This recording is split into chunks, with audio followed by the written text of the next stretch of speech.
They say some truths are never meant to be spoken aloud, but what if they're written down, hidden right in front of us? Deep within the quiet halls of Balmoral Castle, Princess Anne stumbled upon something no one expected. Behind a drawer in an old jewelry box that once belonged to Princess Diana, she found a note. This note stirred up memories, reopened old wounds, and brought tears to the most composed royal of them all. It wasn't meant for the public, nor was it meant to be found, but it was. And what Diana had written inside changed everything. The discovery began with a simple, unplanned detour. Princess Anne had been searching for a set of old sketchbooks her father had stored at Balmoral. The attic corridor hadn't been touched in years. The paint was peeling and dust covered the brass doorknobs. It was the kind of forgotten space nobody needed anymore but couldn't quite let go of. Anne stepped into the room slowly, the wooden floor creaking beneath her boots. Soft light filtered through a narrow window, casting shadows across old trunks and furniture draped in white sheets. One small dresser stood uncovered, as if someone had left in a hurry and never returned. There was something about it that made her pause. When her hand brushed the drawer, a flicker of memory stirred. This room had once been Diana's refuge during summers at Balmoral, a quiet escape from the noise and tension. Anne had thought everything had been cleared away after Diana's passing. But here it was, a small rosewood jewelry box, quietly coated in dust, unmistakably Diana's. Anne hesitated before opening it, not from fear but out of reverence. She lifted the lid slowly. The velvet lining inside had faded with time but still carried the faint scent of Diana's favorite perfume, roses with a hint of jasmine. The box wasn't filled with jewels or treasures, just a single sapphire ring, an antique brooch, and a silver hairpin. Beautiful, yet ordinary in the royal context. Then Anne noticed something unusual.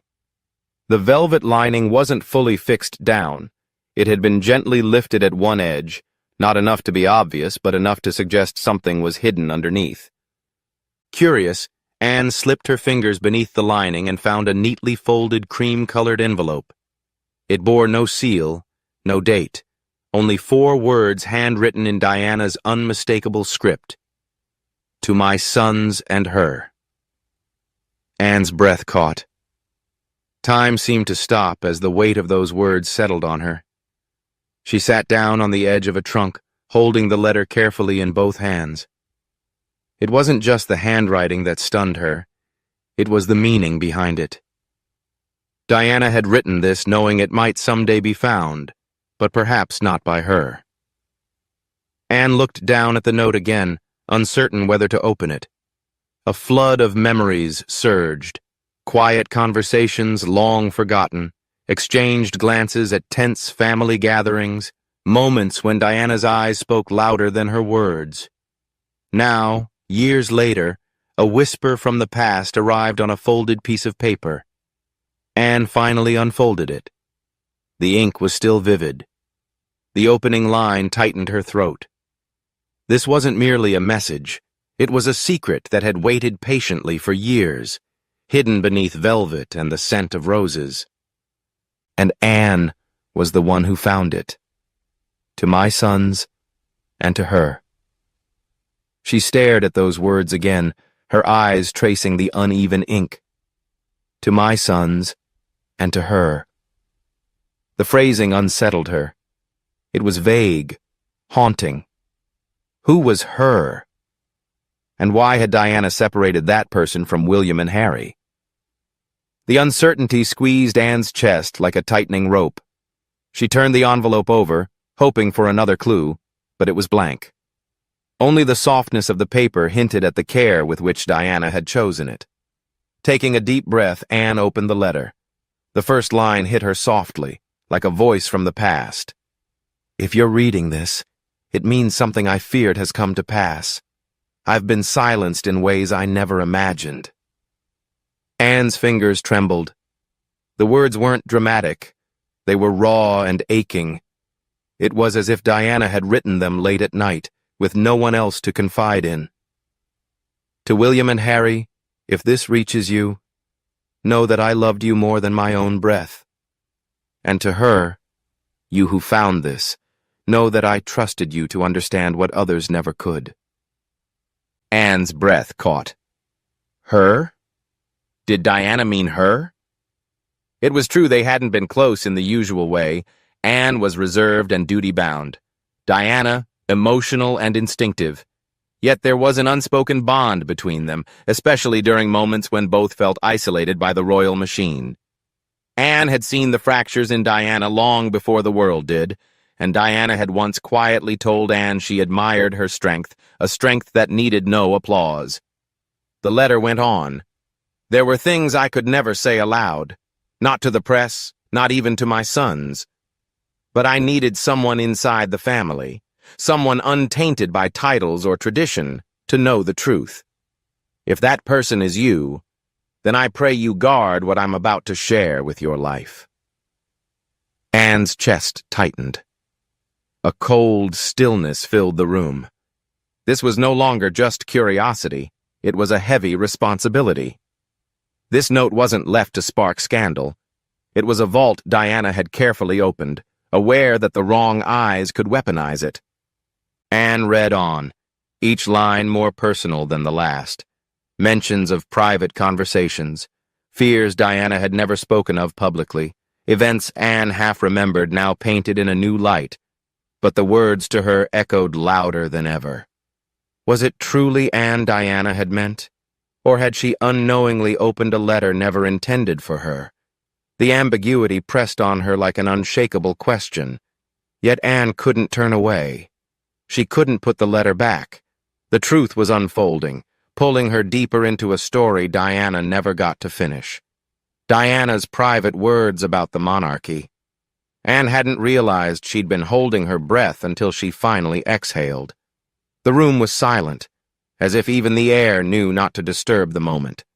The note was more than just a personal message. It was a confession, a raw heartbeat of Diana's soul, woven with pain, hope, and caution. William is gentle, too gentle for the cage of expectation. Harry is bold. He'll fight the system if it tries to change who he is. But they're still boys, and I fear what tradition might do to them if no one stands up for their hearts. Anne's throat tightened as she read those words again. Diana wasn't attacking the monarchy. She was mourning how it shaped and sometimes crushed the people within it. There was no anger in her tone, only sorrow. A mother looking ahead, afraid for the future her children faced. I've made mistakes. I've spoken too loudly when I should have stayed quiet, and stayed silent when I should have screamed. But I see now how loneliness makes you do strange things. I don't want them to inherit that silence, not the kind that eats you alive behind gilded walls. Anne blinked back tears. This wasn't the tabloid version of Diana. This was the woman she remembered in fleeting moments, the one who stayed late after events to check on staff, who gave too much of herself to too many, a woman breaking under the weight of a crown she never truly wanted. Then came the names, few but meaningful. I trusted the Queen in my early years. She was fair, even when she wasn't warm. I trusted Margaret, though we rarely spoke. And you, Anne. I trusted you. Not because we were close, but because you saw me clearly without asking me to perform. That meant more than you'll ever know. Anne's lips parted in surprise. She hadn't expected to see her name there, yet seeing it in Diana's handwriting stirred something inside her. Maybe Diana had meant her all along, but the tone darkened. I feared the coldness in Charles's eyes. I feared what he might do to protect his image.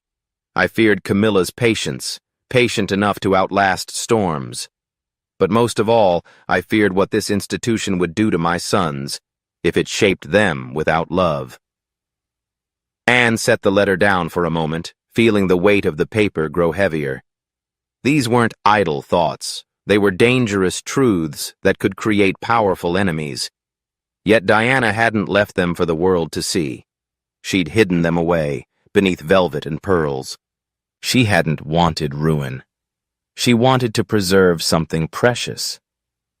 Looking around the quiet room, Anne felt a chill creeping through the walls. This was more than a window into Diana's mind. It was a mirror reflecting the monarchy as seen through the eyes of someone it had both crowned and crushed. And Anne was only halfway through the letter. This was a confession only she could truly understand. Holding the letter closer, her hands steady despite the turmoil inside, Anne noticed the tone shifting. It was no longer the voice of a public figure writing for history. It had softened, becoming deeply personal and intimate. The letter said, "You were the only one who never asked me to explain myself. You never played politics with me, yet you saw everything. You always did." Anne blinked slowly, surprised by Diana's words. They had never been close in the usual way. Diana had once called Anne intimidating, and Anne had privately thought Diana was too emotional, too impulsive. But there had been fleeting moments of honesty, times when their differences created a quiet space for mutual respect. The letter went on. "I never told anyone this, not fully, but you were there. You remember that afternoon at Highgrove, don't you? The argument in the drawing room." Anne's breath caught. She did remember. One of those days best left buried. An unexpected visit. Raised voices.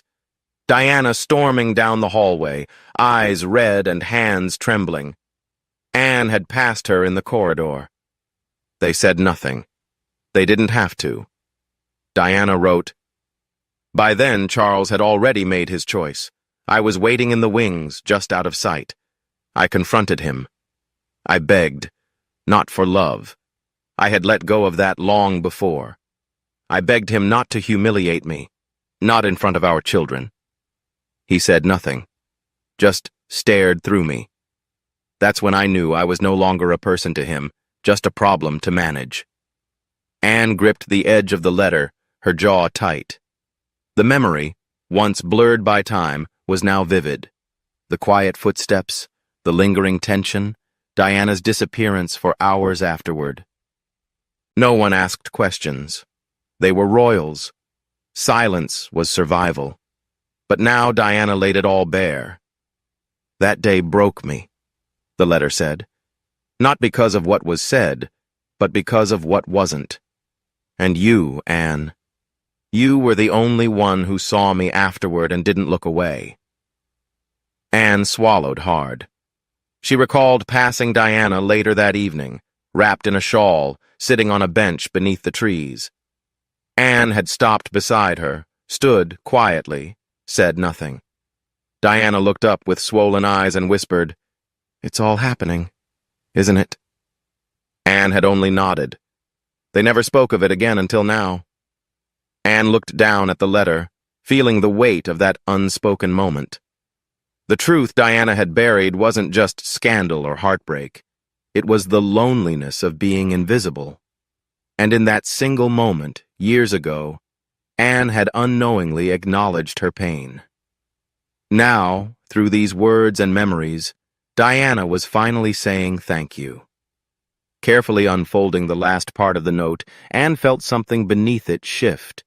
Tucked inside a thin silk pouch lay a delicate pearl necklace, 3 faintly shimmering strands with a tiny gold clasp shaped like a teardrop. It wasn't part of any royal collection. It wasn't grand or ceremonial. It was intimate and personal, almost too simple to be royal. Her fingers traced the pearls slowly. They were cool, light, and gently worn, clearly meant to be used, not just stored away. Anne glanced back at the final paragraph, its tone now soft and tender. "This necklace isn't just mine," Diana had written. "It was given to me during a season when I had nothing left to offer but my sadness. He gave it to me not for what I was to the world, but for who I was in silence. That was the first time I felt truly seen in years." Anne held the letter still, the weight of those words settling deep inside her. The word he hung heavily between the lines. Diana never named him, But Anne didn't need the name to understand. There had been whispers, quiet talks behind closed doors. Diana's relationships outside the royal family always sparked speculation, but Anne had never entertained those rumors, not out of loyalty to the crown, but out of respect for privacy. Now, the truth rested quietly in her hands. The pearls weren't about romance or rebellion. They symbolized identity. Diana reclaiming something fragile and beautiful amid her emotional turmoil. By placing the necklace in the box alongside the note, Diana had entrusted someone to understand her, not judge, not expose, but simply understand. Anne blinked, her vision blurring with unshed tears. She hadn't cried like this in years. She wasn't the emotional type. She was steady, practical. But this wasn't about mourning Diana's death. It was about finally hearing her voice, raw and unfiltered, far from tabloids and history books. One line from the letter brought the tears fully to the surface. If you're the one holding this, then you were never as distant as they said. You were just the only one strong enough not to pretend. That's why I'm giving this to you. To carry, to remember, and maybe to heal some of what was broken in both of us. Anne laid the necklace in her palm, watching how the light caught each pearl. Diana hadn't chosen diamonds or sapphires. She chose pearls, the only gem formed through irritation and suffering. The metaphor was impossible to ignore. She pressed the necklace gently to her chest as if grounding herself. The weight was nearly nothing, but the meaning was everything. This wasn't a gift to keep, it was a story to protect. A final whisper from a woman the world never truly understood. And Anne, without fully knowing why, felt entrusted with something far more precious than crown or title. Diana's truth wrapped in pearls and silence, now passed to her. The question of telling William lingered. For 3 nights the necklace lay untouched on Anne's bedside table. Each evening she glanced at the 3 perfect strands, motionless yet somehow pulsing with unspoken meaning. The letter stayed folded inside her desk drawer, hidden from eyes that would never grasp its depth. But the words lived inside her, their weight echoing through every corner of her thoughts. She read the letter again, twice, slowly, not just to remember, but to understand. Diana hadn't explicitly asked for the message to be passed to William, but the unspoken meaning was clear. To my sons, and to her. Anne had become her. She accepted that now. The note had chosen her, not as a vault to hide secrets, but as a vessel to carry them. But how do you give your nephew a piece of his mother's pain, wrapped in memory and pearls? William was no longer a child. He was a husband, a father, a future king. But to Anne, he was still the quiet boy who once sat beside his mother on the Balmoral lawn, tugging at her sleeve, asking endless questions about why the clouds moved faster in Scotland. He carried the same sadness in his eyes now, only better hidden. Anne understood the power of restraint. It was the unspoken code she had lived by all her life. Emotions were managed, never displayed. Pain was dealt with behind closed doors, not shared through handwritten confessions. Yet something inside her shifted. This letter wasn't an invitation to gossip or reopen old wounds. It was a bridge from mother to son, from truth to healing. Still, the risk gnawed at her. What if the letter stirred up feelings William had finally come to terms with? What if it cast his father in shadows he wasn't ready to face again? Worse, what if it changed how he saw Anne, not as the aunt who respected silence, but as the bearer of ghosts? Then, one morning as she watched the sun rise over the fields, Anne remembered Diana's final line. Not everything needs to be shouted, but some things deserve to be heard by the right ears. She nodded quietly, her decision made. She wouldn't force the moment. She wouldn't present the letter with fanfare or ceremony. Instead, she would invite William quietly, privately, just the two of them, no titles between them. Not as Princess Royal and future king, but as two people who loved Diana in very different, very real ways. Anne called his private line and asked if he would like to come for tea at Gatcombe Park. No explanation, no agenda. William agreed without hesitation. The calmness in his voice reminded her of Diana. After hanging up, Anne looked at the pearl necklace one last time before carefully tucking it back into its pouch. The letter would come with it. She didn't know how William would respond, only that he deserved to hear his mother's words one last time. When William read the letter for the first time, the drawing room at Gatcombe Park was quiet, except for the soft crackle of the fire. Anne had chosen the space carefully, neutral, familiar, private. There were no staff nearby, no security within earshot. Just tea, a modest plate of shortbread, and the small velvet pouch resting on the side table. William arrived right on time. He greeted his aunt with warmth, polite but relaxed.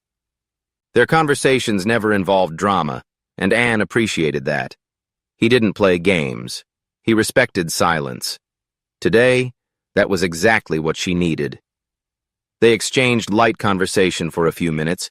His children, the weather, a shared memory of riding ponies at Balmoral, but Anne's gaze kept drifting back to the letter folded inside the pouch. Finally, she reached for it and held it in her lap. "I found something," she said simply. "It belonged to your mother."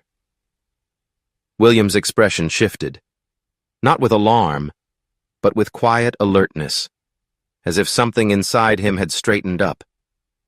He nodded once, and Anne placed the letter gently into his hands. She said nothing more. No explanations. She let the words speak for themselves. He opened the letter slowly, as if sensing that what he was about to read deserved reverence. His eyes moved carefully over the first lines, and the silence between them grew heavier with each passing moment. Anne watched as his jaw tightened. His fingers curled gently around the edges, not in anger, but in quiet restraint. He paused halfway through, as if needing to steady himself, then continued, reading every word with the solemnity of someone who understood the weight of truth when it touches your skin. Then he reached the line that made him look up. "I fear what this institution will do to my sons if it is allowed to shape them without love." William's eyes met Anne's. There was no blame there, only a deep, haunting question. Did she really feel so alone? Anne nodded slowly. No words were needed. The answer was clear in her eyes. William looked back down at the letter, then at the necklace Anne had quietly placed beside him. He picked up the pearls, letting them slip through his fingers like droplets of time. His mother's scent, her fears, her secrets, all wrapped up in something so deceptively delicate. When he finished reading, he folded the letter carefully and held it in both hands. For a long moment he was silent, then softly said, "She was protecting us, even after all this time." Anne's chest ached. She had never heard William sound so young. He didn't ask to keep the letter. He didn't need to. He only asked one thing. "Will you keep it safe for me?" With steady eyes and a full heart, Anne answered, "Always."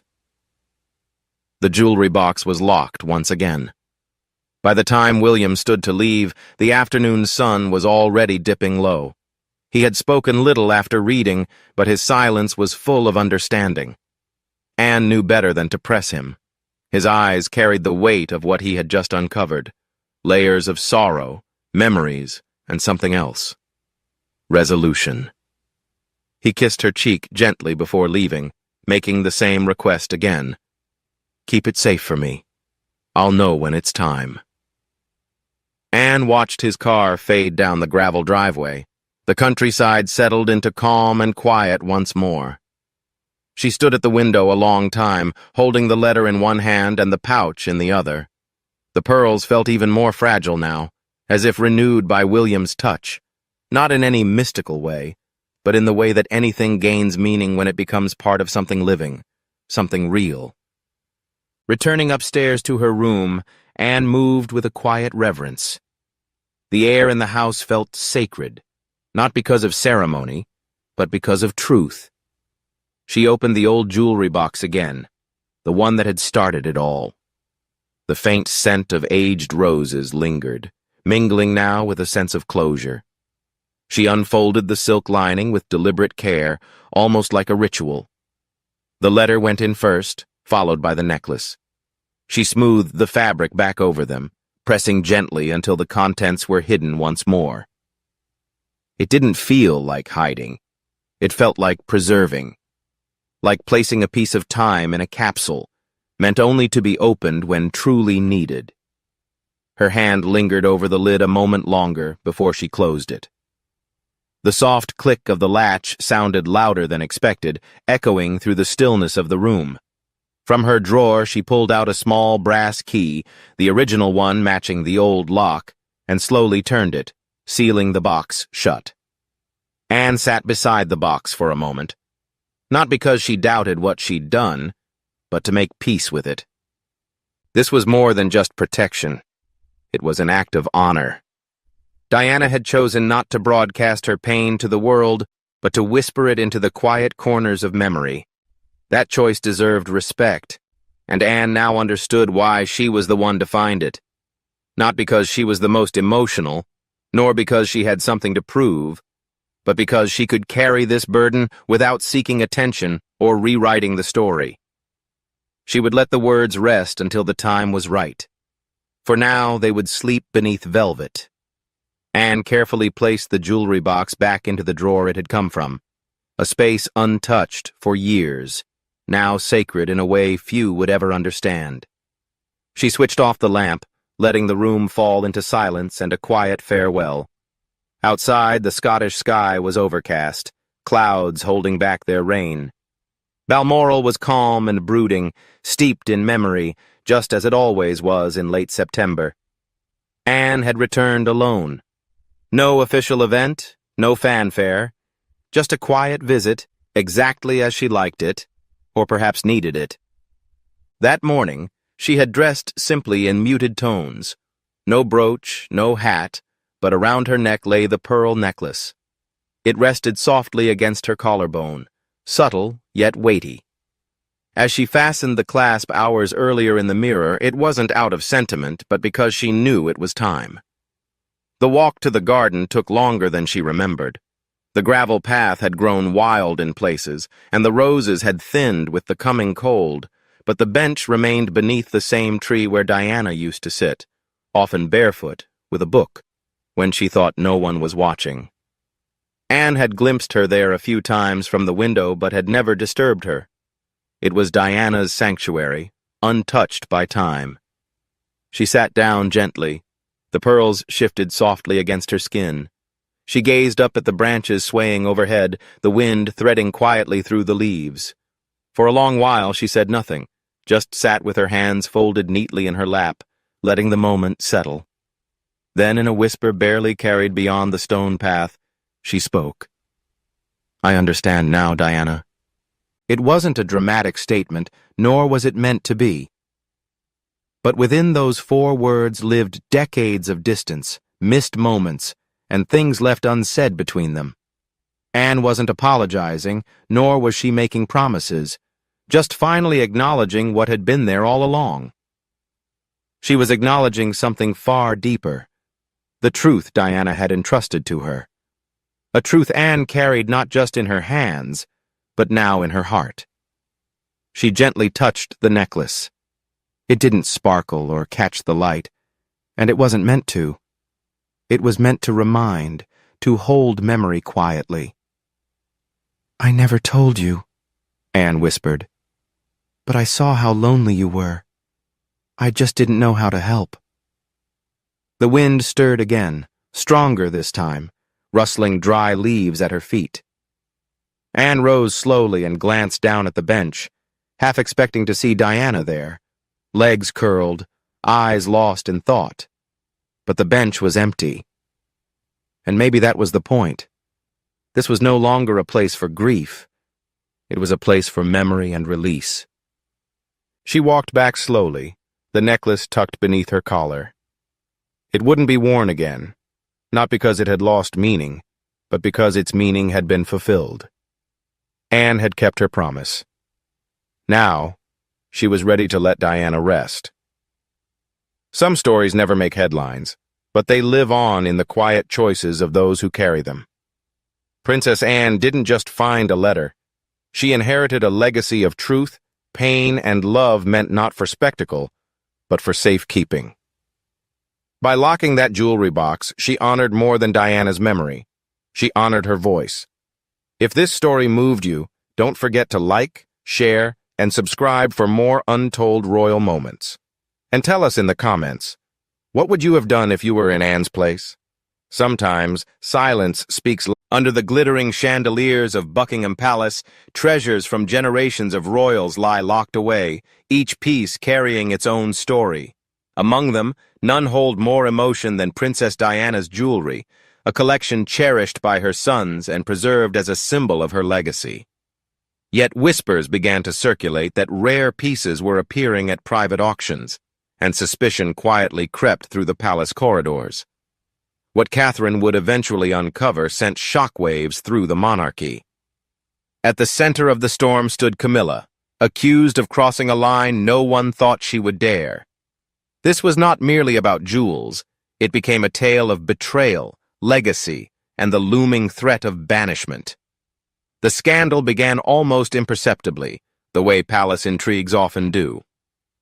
In the royal collection room, where priceless heirlooms are meticulously catalogued, a trusted attendant noticed something troubling during a routine inspection. A diamond and sapphire brooch, famously worn by Princess Diana, was missing from its designated case. At first, she assumed it had been removed for cleaning or display, but no such request had been logged. The inventory book still recorded the piece as if it had never moved. She hesitated to speak out. In the palace, discretion was not just expected, it was essential. Quietly, she noted the discrepancy and carried on. But within weeks, 2 more of Diana's pieces were absent.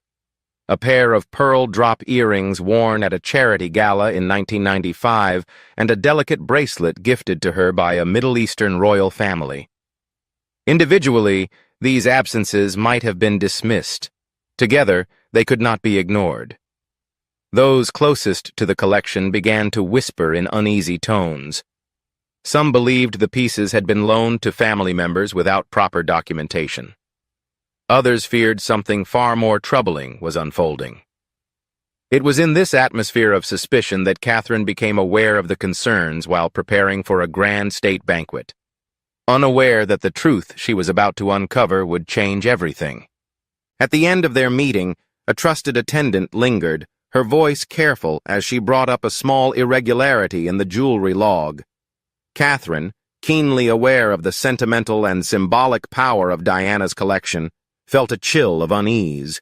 She immediately asked to see the records herself. In her private study, she spread the heavy inventory book across her desk, flipping through pages lined with detailed notes and photographs of each piece. The missing items weren't ordinary jewels. They were iconic pieces, immortalized in photographs of Diana and intimately tied to William's memories of his mother. Just the thought that they were unaccounted for made her pulse quicken. She ordered a full list of recent loans and cleaning schedules. When the documents arrived, the truth was unmistakable. No official requests, no authorizations. The pieces hadn't been borrowed or cleaned. They had simply disappeared. That night, Catherine brought the matter to William in the quiet of their rooms. His reaction was immediate, his jaw clenched, his expression hardening. William had always been fiercely protective of his mother's belongings, treasuring them not as glittering artifacts, but as fragments of her life and story. To have them vanish without explanation wasn't just troubling, it was intolerable. They couldn't yet see where this path would lead. but the shadows gathering inside the palace were impossible to ignore. The weight of the situation deepened as Catherine thought about exactly which jewels were missing. Diana's pieces were more than valuable. They were woven into the living history of the modern monarchy. Each jewel carried its own memory, captured in photos, news headlines, and the recollections of those who had seen her wear them. These weren't just ornaments for banquets or royal tours. They had shaped Diana's image in the public eye. The sapphire and diamond brooch, once Queen Mary's, had been Diana's wedding gift, and later became one of her most personal treasures. She had worn it not just to formal events, but casually with tailored jackets, redefining what royal elegance could mean. The pearl drop earrings were among her most graceful pieces, carefully chosen for charity galas when she wanted to radiate dignity and compassion. The bracelet, though delicate in design, carried enormous weight. It had been a personal gift from a Middle Eastern royal family during a tour that highlighted Diana's unique ability to bridge cultures and connect with people everywhere she went. Since her passing, treasures like this were treated with the utmost reverence. They weren't simply stored away. They were preserved as touchstones of her legacy, each piece representing a moment in her life that her sons held close to their hearts. For William especially, these possessions were sacred. He had often spoken about safeguarding his mother's belongings, seeing them not as mere heirlooms, but as physical reminders of a presence that was gone too soon. When Catherine first joined the royal family, she had been shown parts of the collection, not as a display of privilege, but as an act of trust. Over time, she had been allowed to wear certain pieces at significant occasions, always with a deep awareness of what they symbolized. For her, wearing Diana's jewels was never about personal embellishment. It was about carrying Diana's memory into moments that mattered most, which is why the thought of them disappearing felt so unsettling. This wasn't just a lapse in record-keeping. It was a violation of trust, of memory, of something irreplaceable. The loss of such iconic pieces couldn't be chalked up to a simple mistake. Their disappearance demanded access, intent, and the audacity to cross a boundary most palace staff would never dream of approaching. In the days that followed, Catherine quietly spoke to longtime attendants, those who knew the collection's rhythms, protocols, and security practices inside and out. She listened as they explained the logging system, who was permitted entry, and how every movement of the jewels was supposed to be documented. The pattern became impossible to ignore. For items to vanish without a trace, someone with genuine authority had to be involved. With each conversation, Catherine's unease hardened into conviction. These jewels hadn't just gone missing, they had been taken. The only questions now were where they had ended up, and who was behind it.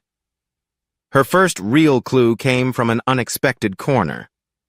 While reviewing correspondence from various charitable partners, Catherine came across a letter from a trusted associate in Paris.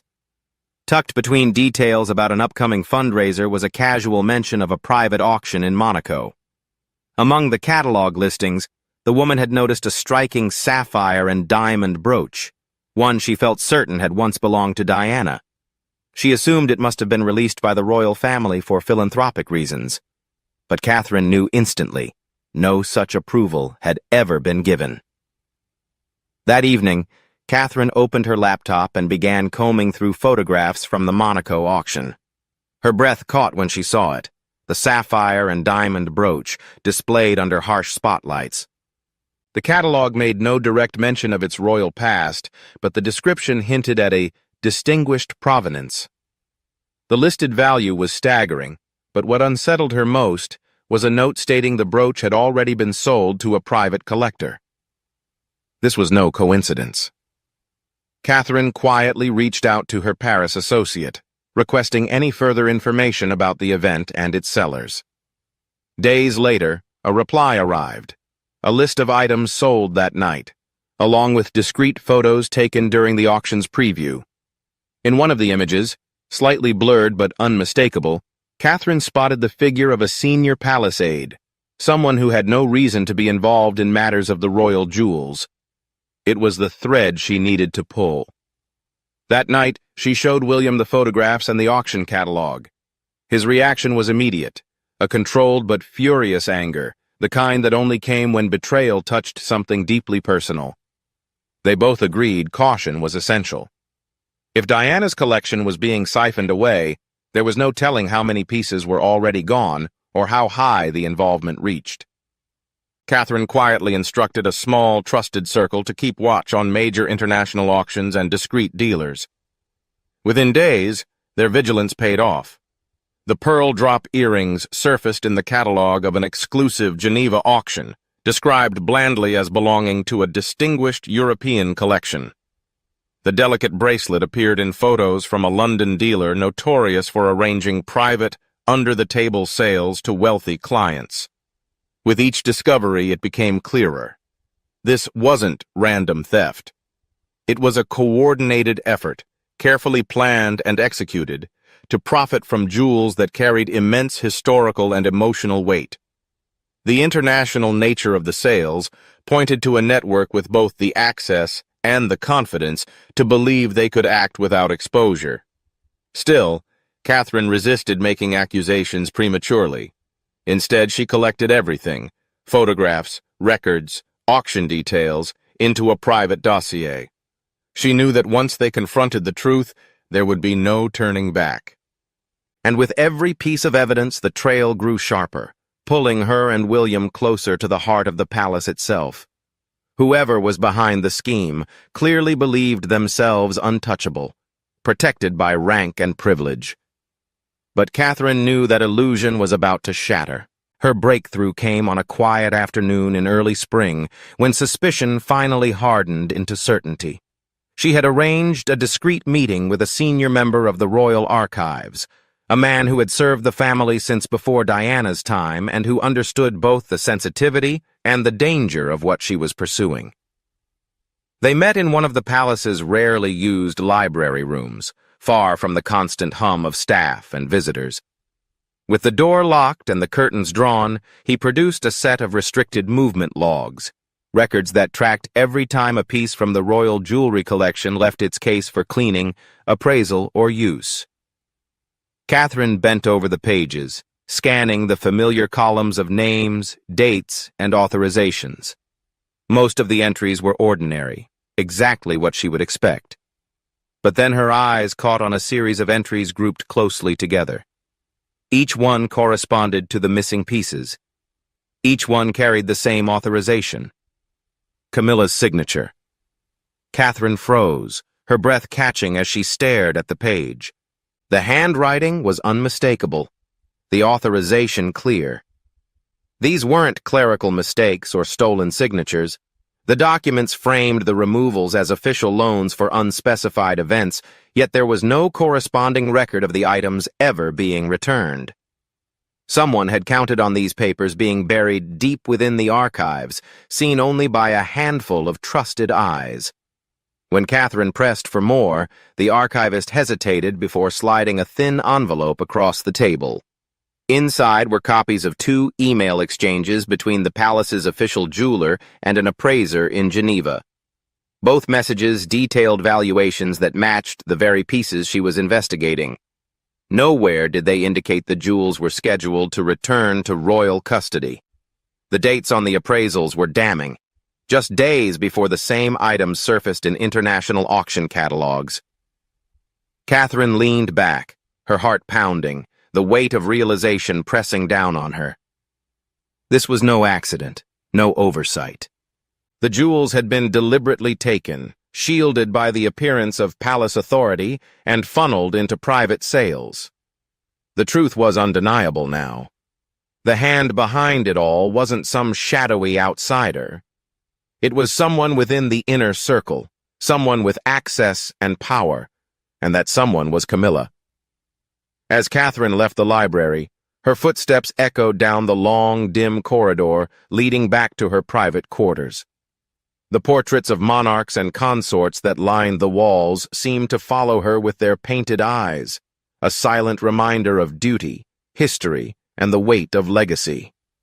She thought of William, of the vow she had made to honor Diana's memory, and of the betrayal she now carried in her hands. By the time she reached her rooms, her resolve was firm. This was no longer rumor or suspicion. It was proof, irrefutable, undeniable. Whoever had orchestrated this hadn't just crossed a line, they had done so brazenly, believing no one would ever dare oppose them. Catherine knew that illusion was about to break. The next step would be confrontation, and there was no turning back. The following morning, in the quiet of their Kensington Palace residence, Catherine placed the documents before William. The signatures, the dates, the appraisals, each one stark against the page. William studied them in silence, his jaw tightening, his breath shallow. He had suspected wrongdoing from the moment Catherine first spoke of the missing jewels, but seeing the evidence laid bare struck like a blade. These weren't just possessions. They were his mother's legacy, her story reduced to lines in an appraisal and prices in a catalog. Together they agreed outside intervention was too dangerous. To involve external authorities risked scandal of a magnitude the monarchy might never recover from. But silence was no option either. The matter had to be contained, yet not buried.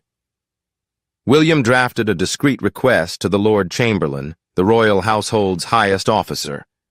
The wording was careful, cloaked as a review of asset management protocols rather than an open charge. It was the only way to secure cooperation without raising alarms among those who might seek to erase the trail. Within hours, a trusted internal team began their inquiry. They combed through entry logs, cross-checked security footage, and reviewed transport manifests from the critical weeks. The findings came swiftly and damningly. On 3 separate occasions, jewels from the collection had been removed under Camilla's direct authorization, handed to a known intermediary, and smuggled abroad disguised as diplomatic cargo. One of the investigators, a former intelligence officer, confirmed what Catherine had feared all along. The so-called intermediary was no random go-between. He had long-standing ties to Europe's most exclusive auction houses. The jewels hadn't simply gone missing. Their removal had been calculated, executed with precision, and timed carefully to avoid the slightest ripple of press attention. The appearances in Geneva and Monaco weren't coincidences. They were orchestrated sales designed to pass quietly under the radar. The team also uncovered a financial trail. Payments from anonymous accounts had been funneled through layers of shell companies before finally landing in a trust linked to an associate known to be close to Camilla. The money wasn't in her name, but the chain of connections was damning. Piece by piece, the evidence revealed an organized scheme that could never have happened without her awareness and her approval. When the preliminary report was handed to William and Catherine, the gravity of it was undeniable. Every detail fit together too neatly to ignore. The evidence was no longer circumstantial. It was overwhelming. The question was no longer if Camilla was involved, but why. What drove her to risk everything? Was it greed, resentment, or an attempt to undermine their standing within the family and before the public? Catherine closed the folder, her decision hardening. The time for quiet investigation had ended. They had enough to take this directly to the king. But they both knew such a step would carry consequences far beyond the jewels themselves. It would ripple through the monarchy, shifting loyalties and permanently altering the family's balance of power. The truth was clear. What remained uncertain was how it would be handled. The confrontation. The meeting was set for late evening, long after the palace corridors had emptied and the staff had gone. It was held in the king's private study, a room heavy with history, lined with shelves of ancient volumes and portraits of monarchs whose painted gazes seemed to pass silent judgment. William and Catherine arrived first, the investigative report clasped tightly in Catherine's hands. The silence of the room was broken only by the steady ticking of the grandfather clock, each strike echoing like a heartbeat. When Camilla entered, she carried herself with her usual air of authority, though Catherine caught the faintest trace of fatigue in her eyes. Behind his desk, Charles sat rigidly upright. his expression unreadable but shadowed, as though he already sensed the storm about to break. Charles motioned for them to sit, but Catherine stayed on her feet, setting the report firmly on the desk in front of him. William's voice was calm, deliberate, as he laid out the findings. The jewels traced from the palace vaults to international auctions, the signed authorizations in Camilla's own hand, the intermediary with direct ties to her circle. He never raised his tone, but the accusation in his words was unmistakable. Camilla glanced at the evidence, then leaned back with practiced poise. She insisted it was a misunderstanding, that the pieces had been sent for appraisals, perhaps for insurance purposes, nothing more. She denied any intent to sell or permanently remove them. Her tone was even, but her eyes avoided Catherine's piercing stare. Catherine stepped forward, her voice steady, quiet, but resolute. She dismantled the excuse piece by piece. The timelines, the appraisals in Geneva, the auction photographs from Monaco, and the money trail leading straight to an associate in Camilla's inner circle. She spoke not as a daughter-in-law, but as a guardian of Diana's memory, framing the matter not only as theft, but as a profound betrayal. Charles listened without interruption, his fingers interlaced tightly on the desk. He had always prized family unity above all else. But the evidence before him was impossible to dismiss. The silence that followed was heavy, the kind that stretches until it nearly breaks. When he finally spoke, his words were low, laced more with sorrow than with anger. He asked Camilla if she had anything else to say before he made his judgment. Her response was careful, but evasive. Talk of priorities, appearances, and the need to safeguard resources. It was not denial so much as deflection, and it did nothing to soften the blow of the accusations. Charles looked between Camilla, William, and Catherine, the tension in the room as palpable as the lamplight reflecting off the polished wood of his desk. By the time the meeting ended, the direction was clear.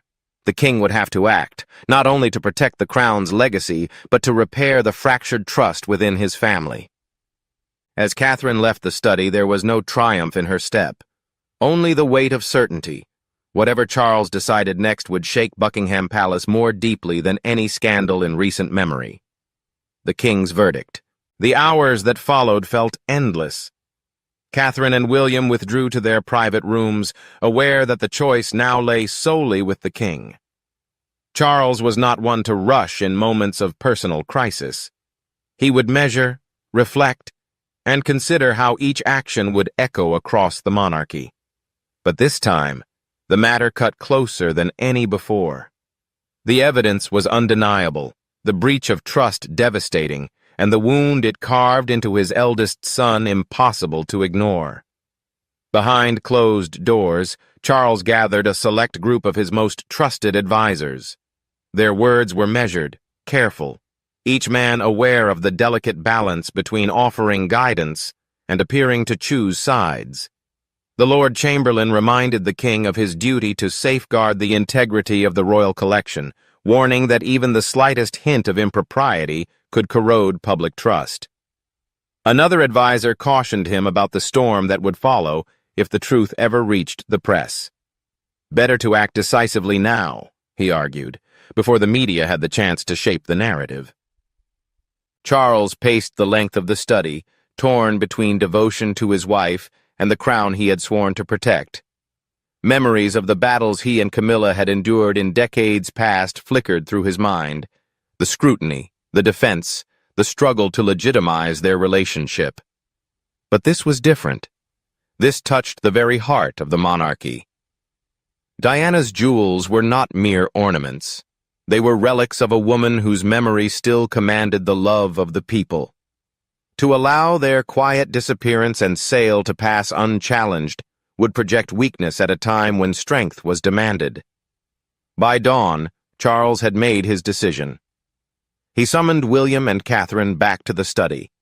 His face was lined with fatigue, but his voice carried a resolute weight.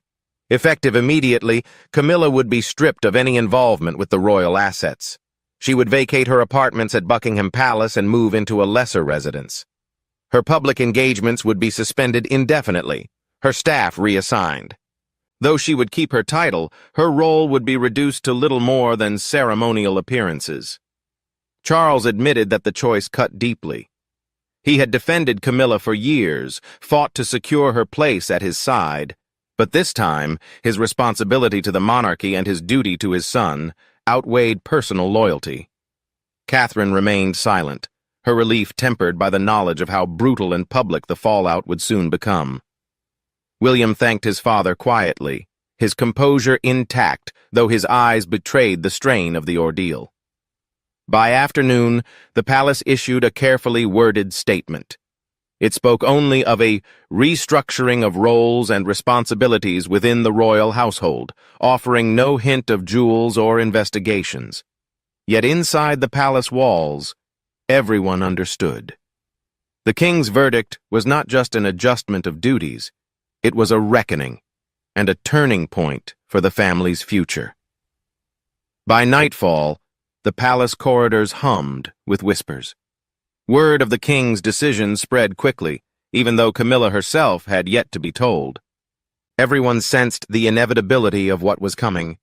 The line had been drawn, and there would be no retreat. The summons arrived late in the afternoon. Camilla was in her private rooms at Clarence House, reviewing correspondence and preparing notes for her upcoming charity events, when a discreet knock at the door announced the arrival of one of the king's senior aides. The message was brief, stripped of any courtesy. His Majesty required her presence at Buckingham Palace that evening. There was no hint of warmth in the words, no suggestion of a personal conversation between husband and wife. Camilla understood immediately. Whatever had been building in the shadows had finally reached its breaking point. The drive to the palace was silent. Her security detail offered no conversation, their eyes fixed forward. As the gates opened, the atmosphere felt colder, less familiar, as though the palace itself was bracing for what was about to unfold. She was escorted not to the grand reception rooms, but directly to the king's private study, the chamber where both family and state matters were settled. Charles was already inside, standing near the tall windows, his back to her. When the door shut softly behind her, he turned. His face was drawn, his expression grave. He began without preamble. The investigation was over, he said. The evidence was beyond dispute. Catherine and William had placed the documents before him, the signed authorizations, the appraisals, the money trails, and he could no longer look away. "This is not about a handful of missing jewels," he told her, his voice steady but heavy. "This is about trust, respect, and the honor of the crown." The pieces in question were part of Diana's legacy, treasures tied to her memory and to the affection of the public. Their quiet disappearance had struck at the heart of the monarchy's credibility. Camilla's response was measured, almost rehearsed. She repeated what she had claimed before, that the items had been sent for valuation, that the findings were being twisted into something they were not. But Charles's gaze was unwavering. He no longer believed. He spoke instead of the damage already done, of his duty to protect the institution, and of the impossibility of her continuing in her role as she had. His verdict fell like the closing of a chapter. Within 72 hours, she was to vacate her apartments at Buckingham Palace. She would be moved to Ray Mill House, the private residence she had maintained before her marriage. The decision was final, delivered with the tone of a monarch ending an alliance that could no longer stand. Her public schedule was frozen, her access to royal assets permanently revoked. Though she would keep her title, her role would shrink to little more than ceremonial appearances at the king's discretion. For a long, weighted moment, silence filled the study. Camilla's composure faltered just enough for her voice to strain as she asked if this was truly the course he intended to take. Charles didn't reply right away. When he finally spoke, it was not as a husband, but as a monarch. His words were firm. The decision was final. She rose without protest. A senior aide stepped forward to escort her out. The echo of her footsteps down the corridor sounded sharper than usual, each one marking the end of her place in the heart of the palace. Staff glanced up as she passed, their faces carefully blank, though every one of them understood the significance of the moment. By the time she slid into the waiting car, the reality of her new life had settled in. The palace she had spent decades fighting to belong to was shutting its doors. That evening, the palace issued an official statement. It spoke of a restructuring of responsibilities within the household and expressed gratitude to the Queen Consort for her service. Brief. Controlled. Stripped of detail. Inside palace walls, however, no one doubted what had happened. Camilla was no longer at the center of royal life, and the balance of power had shifted irreversibly. From an upstairs window, Catherine watched the car disappear into the London night. There was no triumph on her face, only the quiet certainty that Diana's legacy was safer now than it had been in years. The air in the palace corridors felt lighter, as if the building itself had exhaled after holding its breath for too long. In the weeks after Camilla's departure, a quiet but determined mission unfolded. William and Catherine, working with the investigators who had exposed the truth, focused on recovering the missing pieces of Diana's collection. Without the burden of shielding Camilla, progress quickened. Political caution gave way to purposeful action. Discreet calls were placed to trusted contacts across Europe's elite auction houses, each conversation carried out under strict confidentiality. The goal wasn't publicity. It wasn't scandal. It was simple: to bring Diana's jewels back home. The first success came in Geneva, where the pearl drop earrings had ended up in the hands of a private collector known for his admiration of Diana. When approached quietly, he agreed to return them for the price he had paid, explaining that he had purchased them out of respect for her memory, not for profit. Not long after, the sapphire and diamond brooch reappeared in Monaco. It was still with the buyer who had acquired it at the notorious auction. After delicate negotiations, and on the condition that the matter remain confidential, the brooch was returned to the royal vaults. The hardest piece to retrieve was the bracelet. It had already passed through 2 different owners in the opaque world of private dealers. This required diplomacy of a different kind. Catherine took the unusual step of writing personally to the final owner, speaking not with formality, but with genuine emotion. She explained its history and its meaning to Diana's family. The sincerity of her words struck a chord, and within 2 weeks the bracelet was delivered to Kensington Palace in a simple velvet box, no questions asked. When all 3 jewels were finally laid out together in the collection room, their glow soft beneath the security lights, William said nothing. He only stood still, his eyes locked on the treasures. For him, it wasn't about wealth or symbolism. It was about restoring pieces of his mother's story that had been stolen. Their return felt like stitching closed a wound that had never fully healed. Catherine, standing beside him, felt quiet pride. She thought of the sleepless nights chasing leads, of the confrontation in Charles's study, of the decision that had reshaped the family's inner circle. Every difficult step had led to this moment. The jewels were back, secured once more in the vaults, watched over by those who understood what they meant. There was no press release, no photographs circulated. Yet within the palace walls, word spread quickly. Diana's treasures were home again. And with that came a renewed determination. Never again would her legacy be placed in jeopardy. In the hush of the vault, the jewels seemed to shine brighter, as if aware they had been restored to their rightful place. What began as a quiet suspicion had ended with the recovery of heirlooms too precious to lose.